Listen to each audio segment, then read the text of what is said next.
या बातमीपत्राचे प्रायोजक आहेत टायझर।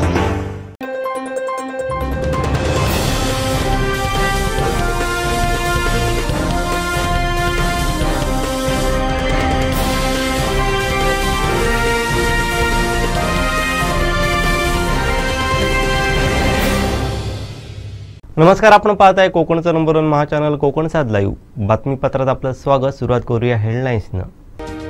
हेडलाईन्सचे प्रायोजक आहेत टायझर, गो रॉयल विथ ऑक्सफर्ड। गाईच्या दुधाचे दर 1 एप्रिल पासून पूर्ववत, सतीश सावंत यांची माहिती। केजरीवालांची अटक भाजपसाठी बुमरँग ठरेल, शरद पवार यांचं टीकास्त्र। आणि लोकशाहीमध्ये एवढा गर्व असून उपयोग नाही, उदय सामंतांचा कोणाला टोला। हेडलाईन्सचे प्रायोजक होते टायझर, गो रॉयल विथ ऑक्सफर्ड। आता पाहूया सविस्तर बातम्या। Shri Tulja Bhavani complex 1 BHK 2 BHK and shop, project by Shri Tulja Bhavani developers, Gawandiwada opposite Asha park, near Bharadnaka, Malvan, Sindhudurg. आपल्या स्वप्नातील घर प्रत्यक्षात। Contact details for booking.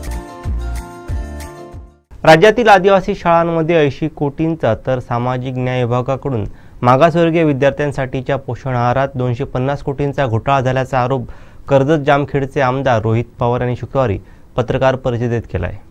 यासाठी आंबेगाव तालुक्यातील एका खासगी दूध उत्पादक संस्था आणि कोल्हापूर जिल्ह्यातील पन्हाळा तालुक्यातील सहकारी दूध उत्पादक संस्था दूध घोटाळ्यात सहभागी आहे। तर Crystal integrated service private limited, Brics India private limited, BVG India private limited, e-commerce solution private limited, मनुष्यबळ पुरवणाऱ्या कंपन्यांना शालेय पोषण आहारात कंत्राट देण्यात आल्याचं त्यांनी सांगितलं।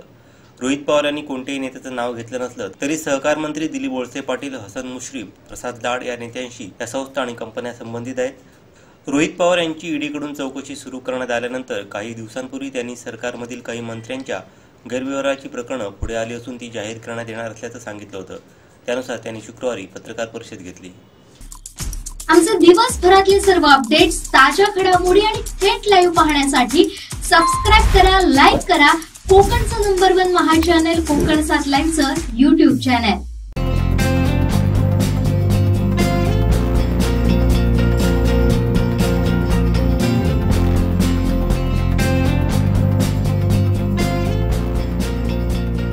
अनंत टी दे रिफ्रेश हमी। गोकुळ दूध संघानं सिंधुदुर्ग जिल्ह्यात गाईच्या दुधाचे कमी केलेले दर पूर्ववत करण्यासाठी जिल्हा बँकेचे माजी अध्यक्ष सतीश सावंत यांच्या नेतृत्वाखाली आमदार वैभव नाईक व सिंधुदुर्ग जिल्ह्यातील दूध संस्थांचे चेअरमन यांनी कोल्हापूर येथे गोकुळ दूध उत्पादक संघाचे चेअरमन अरुण डोंगळे यांची भेट घेतली। गाईच्या दुधाचे दर प्रति लिटर 4 रुपये कमी करण्यात आल्यानं गाईच्या दुधाचे उत्पादन घेणाऱ्या शेतकऱ्यांचे आर्थिक नुकसान होत आहे। त्यामुळे गाई पालन करणारे शेतकरी आर्थिक अडचणीत सापडले असून दुधाचे दर पूर्ववत करण्याची मागणी यावेळी चेअरमन अरुण डोंगळे यांच्याकडे करण्यात आली। त्यानंतर त्यांनी 1 एप्रिलपासून गाईच्या दुधाचे दर पूर्ववत करण्याचे आश्वासन दिले असल्याची माहिती सतीश सावंत यांनी दिली। पाहूयात। गोकुळ दूध संघाने सिंधुदुर्ग जिल्ह्यातील गाईच्या दरामध्ये कपात केलेली होती। एकंदरीत त्यांच्या दूध भुकटीला मागणी नसल्यामुळे हे रेट त्यांनी कमी केल्याचं आज सांगितलं। आज कुडाळ मालवणचे आमदार सन्माननीय वैभवजी नाईक स्वतः मी आणि दूध संस्थांचे आमचे सिंधुदुर्ग जिल्ह्यातील या ठिकाणी काही चेअरमनना घेऊन गोकुळचे चेअरमन सन्माननीय अरुण डोंगळे यांची चर्चा झाली आणि निश्चित त्यांनी ह्या असलेल्या दराबद्दल सुद्धा त्यांनी या ठिकाणी काही गोष्टी आम्हाला सांगितल्या आणि आज सिंधुदुर्ग जिल्ह्यामध्ये जो दुधाचा दर कमी झालेला आहे, येणाऱ्या एप्रिल महिन्यापासून या दुधाच्या दरामध्ये आम्ही वाढ करू अशा प्रकारचं आश्वासन सन्माननीय वैभव नाईक आणि आम्हाला आज या ठिकाणी गोकुळचे चेअरमन अरुण डोंगळे यांनी दिलेलं आहे। निश्चितच गोकुळमुळे आज सिंधुदुर्ग जिल्ह्यातील दूध उत्पादक शेतकऱ्यांना जो दिलासा मिळालेला आहे तो दिलासा कायम ठेवण्याचा किंवा त्यांची आर्थिक उन्नती होण्याच्या दृष्टिकोनातून गोकुळ दूध उत्पादक शेतकऱ्यांच्या पाठीशी कायमस्वरूपी राहील अशा पद्धतीने चेअरमनने आम्हाला आश्वासन दिलं आणि एप्रिलपासून या दुधामध्ये दुधाच्या दरामध्ये गाईच्या दुधाच्या दरामध्ये पुन्हा वाढ करण्याचा निर्णय आम्ही लवकरच घेऊ असंही त्यांनी आज आम्हाला आश्वासन दिलं। आमचे दिवसभरातले सर्व अपडेट्स, ताज्या घडामोडी आणि थेट लाईव्ह पाहण्यासाठी सबस्क्राइब करा, लाईक करा कोकणचं नंबर 1 महा चॅनल कोकण सात लाईव्हचं YouTube चॅनल। आ आ आई, येस ब ब क क कणीदार, ख ख खमंग, ग ग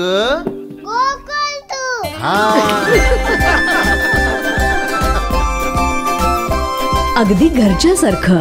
कणीदार खमंग म्हणजेच गोकुळ तूप. बीड जिल्ह्यात माझ्या विरोधात 10-15 गुन्हे दाखल करायचे आणि मला तडीपार करायचं असा डाव गृहमंत्र्यांनी आखला असल्याचा गंभीर आरोप मनोज जरांगे पाटील यांनी केलाय. बीडच्या चराटा येथे अखंड हरिनाम सप्ताह प्रसंगी त्यांनी भेट दिली. यावेळी माध्यमांशी संवाद साधत असताना त्यांनी हा आरोप केला. मनोज जरांगे पाटील म्हणाले, परळीसारख्या ठिकाणी 1 लाखाची सभा होत असेल तर यातून गृहमंत्र्यांनी आणि मुख्यमंत्र्यांनी बोध घ्यायला हवा. मराठा द्वेष करून चालणार नाही, पण त्यांच्या लक्षात येत नाही. त्याला मी काही करू शकत नाही. 1 लाखाच्या सभेनंतर त्यांनी शहाणपणाची भूमिका घ्यायला हवी. आता तर 900 एकरवरती सभा घेणार आहे, त्यातून पुन्हा दिसेल. गृहमंत्र्यांनी माझ्याबद्दल एवढा द्वेष बाळगण्याचं कारण नाही. मला तर रात्री अशी माहिती मिळाली की मला वेगवेगळ्या गुन्ह्यात अडकवून तडीपार करण्याचा त्यांचा डाव आहे. गृहमंत्र्यांनी स्वप्न बघायचं जरा कमी करावं. माझ्या क्लिप व्हायरल करून मला तडीपार करण्याचं त्यांनी स्वप्न बघू नये.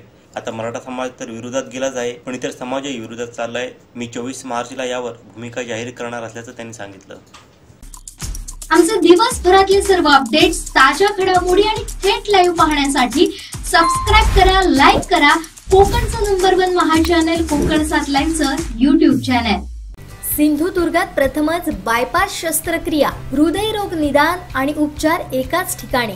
बायपास शस्त्रक्रिया, एंजिओग्राफी, एंजिओप्लास्टी, हृदयाची सोनोग्राफी, ट्रेडमिल चाचणी, हृदयविकार तपासणी अशा अत्याधुनिक सुविधा.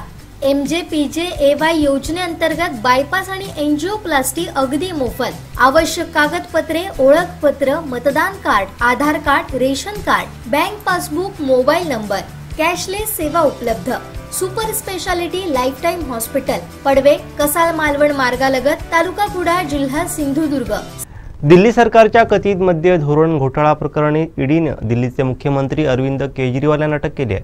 राष्ट्रवादीने केजरीवाल यांना झालेल्या अटकेचा निषेध नोंदवला आहे. दरम्यान राष्ट्रवादीचे प्रमुख शरद पवार यांनी पत्रकार परिषद घेऊन या अटकेवरून केंद्रातील मोदी सरकारला धारेवर धरलंय. शरद पवार म्हणाले, मोदी सरकारनं ईडी आणि सीबीआयला देशभरातल्या विरोधी पक्षांमधील नेत्यांच्या मागे लावलंय. त्या पाठोपाठ आता त्यांनी थेट वेगवेगळ्या राज्यांच्या प्रमुखांना अटक करण्याचं सत्र सुरू केलंय असं दिसतंय. त्यांनी आधी झारखंडचे मुख्यमंत्री हेमंत सोरेन यांना तुरुंगात डांबलं. त्या पाठोपाठ आता दिल्लीचे मुख्यमंत्री अरविंद केजरीवाल यांना अटक केली आहे. दिल्ली सरकारच्या मद्य धोरणावरून ही अटक करण्यात आली आहे. राज्य सरकारचं एक धोरण ठरवलं म्हणून अशा प्रकारे अटक करणं चुकीचं आहे. अरविंद केजरीवालांना केलेली अटक ही भाजपसाठी बुमरँग ठरेल. याचा 100% भाजपलाच फटका बसेल. भाजपला या अटकेची मोठी किंमत मोजावी लागेल. अरविंद केजरीवाल एका सामान्य कुटुंबातून आले आहेत, तरी सुद्धा लोकांचा विश्वास संपादन करून ते 3 वेळा दिल्लीचे मुख्यमंत्री झाले असंही पवार यांनी सांगितलं. आमचे दिवसभरातले सर्व अपडेट्स, ताज्या घडामोडी आणि थेट लाईव्ह पाहण्यासाठी सबस्क्राईब करा, लाईक करा कोकणचं नंबर 1 महा चॅनल कोकण 7 लाईव्हचं युट्यूब चॅनल. सिंधुदुर्गात प्रथमच बायपास शस्त्रक्रिया, हृदयरोग निदान आणि उपचार एकाच ठिकाणी. बायपास शस्त्रक्रिया, एंजिओग्राफी, एंजिओप्लास्टी, हृदयाची सोनोग्राफी, ट्रेडमिल चाचणी, हृदयविकार तपासणी अशा अत्याधुनिक सुविधा. MJPJAY योजनेअंतर्गत बायपास आणि एंजिओप्लास्टी अगदी मोफत. आवश्यक कागदपत्रे, ओळखपत्र, मतदान card, Aadhaar card, ration card, bank passbook, mobile number. Cashless सेवा उपलब्ध. Super speciality life time hospital, Padave, Kasal Malvan मार्गालगत, तालुका कुडाळ, जिल्हा सिंधुदुर्ग.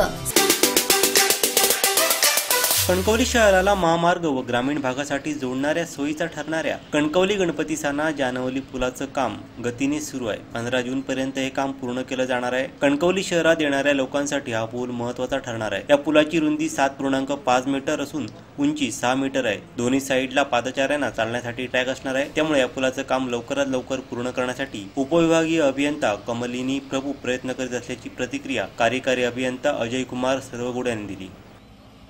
कणकवलीला जोडणारा महत्त्वाचा हा ब्रिज आहे गणपती साण्याजवळचा. काही दिवसापूर्वीच याचं जे भूमिपूजन झालेलं होतं. काम युद्धपातळीवर सुरू आहे, पण थोड्या दिवसांनी पावसाळा येईल. कशा पद्धतीने नियोजन असेल याचं? हा जो जानवलीचा जो पूल आहे, ज्याला गणपती साना असा पूल म्हणतात, हा नाबार्डमध्ये मंजूर आहे. काही दिवसापूर्वीच याचं भूमिपूजन मान्यवरांच्या हस्ते झालेलं आहे. 70 मीटर लांबीचा हा पूल आहे आणि 15 जूनपर्यंत काम करण्याच्या दृष्टीनं आम्ही याचं नियोजन आहे. आमच्या डेप्युटी मेयर जे आहेत प्रभू मॅडम याच्यासाठी सातत्यानं प्रयत्न करत आहेत. ठेकेदारसुद्धा दिवसरात्र हे काम करत आहेत. तर 15 जूनपर्यंत काम पूर्ण होईल असं मला वाटतंय. सार्वजनिक बांधकाम विभागाच्या वतीने सर्वच रस्ते पूल यांची भूमिपूजन झालेली आहेत, पण तशा पद्धतीने अजूनही काम काही ठिकाणी संत गतीने काही ठिकाणी फास्ट होत आहे, त्याबद्दल काय सांगा? भूमिपूजनानंतर सर्व कामं आमची सुरू झालेली आहेत. कोणतेही काम संत गतीने नाही. कन्हेडीचा रस्ता तर आपण पाहिला असेल, आचऱ्याकडे जाणारे रस्ते पाहिले आहेत, ते सगळे युद्धपातळीवर आमची कामं सगळी सुरू आहेत.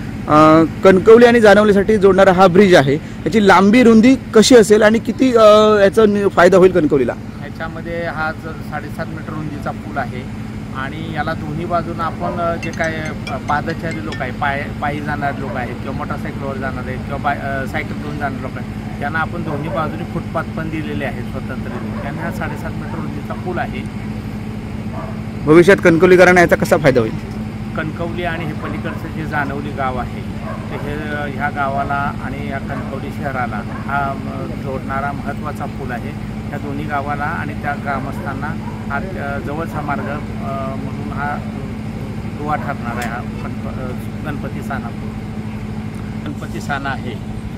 तर देवगड, वैभववाडी आणि खारेपाटण या भागातून जे लोक रेल्वे स्टेशनला जातील तर ते कणकवली शहरातून न जाता या पुलावरून रेल्वे स्टेशनला जातील. शहरातील वाहतूक कोंडी जी आहे ही कोंडीसुद्धा बऱ्याच अंशी कमी होण्याला मदत होईल. आणि हा रेल्वे स्टेशन सुतारवाडी आणि इथला या भाग हा जो कनमटकडचा जो भाग आहे त्यांना एकदम जोडणारा जवळचा पूल म्हणजे ह्या पूल झाल्यामुळं जवळचा मार्ग होणार आहे. म्हणजे थोडक्यात हा रस्ता बायपास म्हणून उपयोगात येणार आहे. आमचे दिवसभरातले सर्व अपडेट्स, ताज्या घडामोडी आणि थेट लाईव्ह पाहण्यासाठी सबस्क्राईब करा, लाईक करा कोकणचं नंबर 1 महा चॅनल कोकण 7 लाईव्हचं YouTube चॅनल.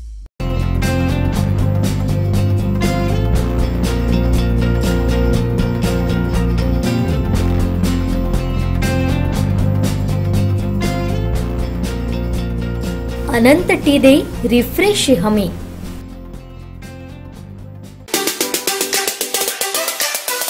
मला असं वाटतं की राजकीय धुळवड ही नक्की सुरू झालेली आहे.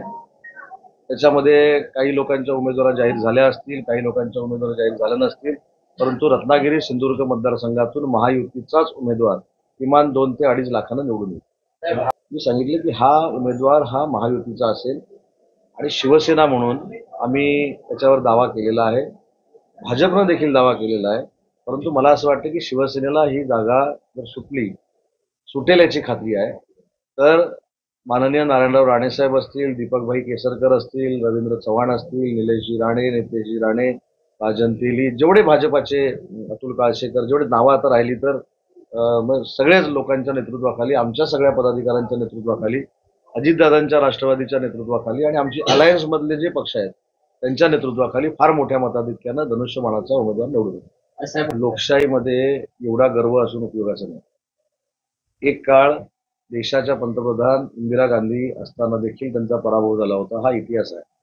त्याच्यामुळं मतदारांना एवढं गृहीत कोणी धरू नये आणि मीच म्हणजे सगळा मतदारसंघ आहे अशा आविर्भावामध्ये देखील कोणी राहू नये.